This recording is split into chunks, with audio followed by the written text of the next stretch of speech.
kulanti wanaagsan daawadayaal dhammaantiinba kuna soo dhawaada mar kale iyo sheeko ku saabsan fanaaniinta Soomaaliyeed iyo waliba qisooyinka fanka Soomaalida.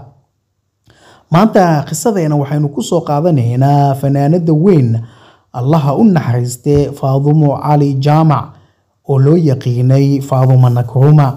waxaynu ka soo qaadanaynaa qiso ku dhacday fanaanada oo iyadu qudheeda ay ka sheekeysay waqtiyo badan iyo xilliyo kala duwan.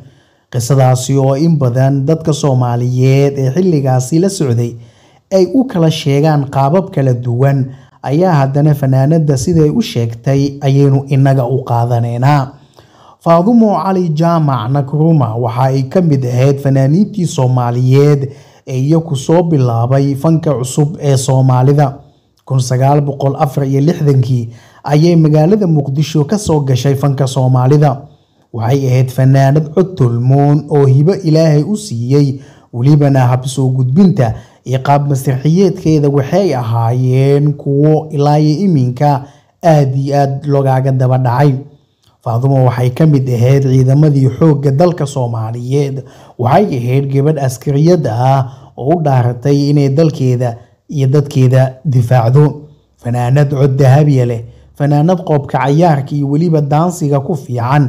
hab masraxiyeedkeedana wuxuu ahaa mid ilaa iminka laga sheekeeyo.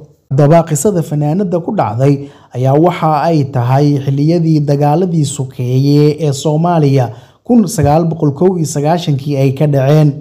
jabhadihii markii ay soo galeen dalka wadankana colaad iyo dagaal uu ka bilaabmay ayaa qof walba waxa uu qaxay meeshii ay jihadiisu ahayd, ilaahna saantiisa uu geynayay.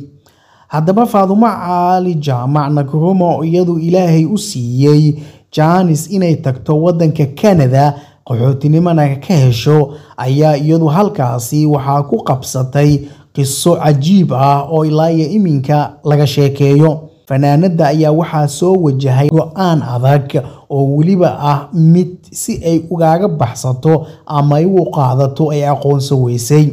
inkastoo ugu dambeyntii ay go'aan cajiib ah oo dadkii xilligaasi iyada la joogay iyo intii maqashaba ay qaadatay.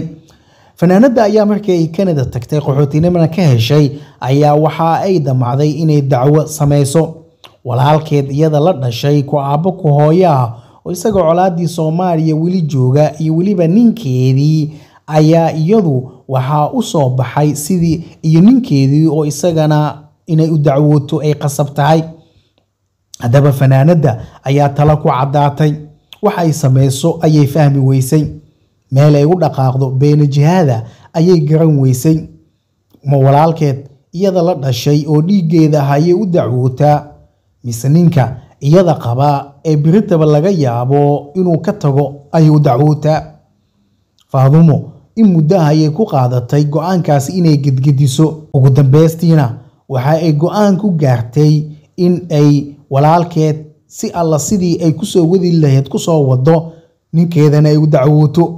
waxayna u sheegtay walaalkeed inay u dacwoonayso ee wadanka Canada keenayso ninkeeda iyada qabay.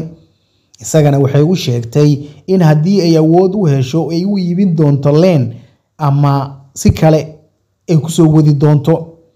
walaalkeed ayay taa u cuntami weysay. dad badan oo ag joogana waa ay ku diideen oo waxay ku yiraahdeen nin laga yaabo inuu biritaba ka tago naa kalena ka aado inaad soo wado walaalkaadii dhiigaada iyo dheecaankaada ahaana xabadda iyo colaada kaga timaado ma fiicna. laakiin Nkrumah waa ay ku adkaysatay go'aankeeda.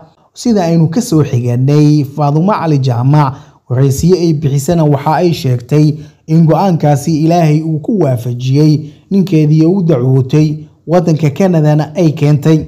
kadibna ay guluf iyo waliba gunta dhiisha isaga dhigtay sidii ay walaalkeed u keeni lahayd. ugu dambeystina Faadumo Cali Jaamac Nkrumah waxa ay sheegtay inay ku guuleysatay inay walaalkeed keento wadanka Canada. haddaba qisadaasi oo ahayd go'aan aad iyo aad u adag oo soo wajahay fanaanada ayay waxay ugaga dabaalatay si wanaagsan. adigu haddii ay tala noocaas ah ay ku qabsan lahayd maxaad sameyn lahayd?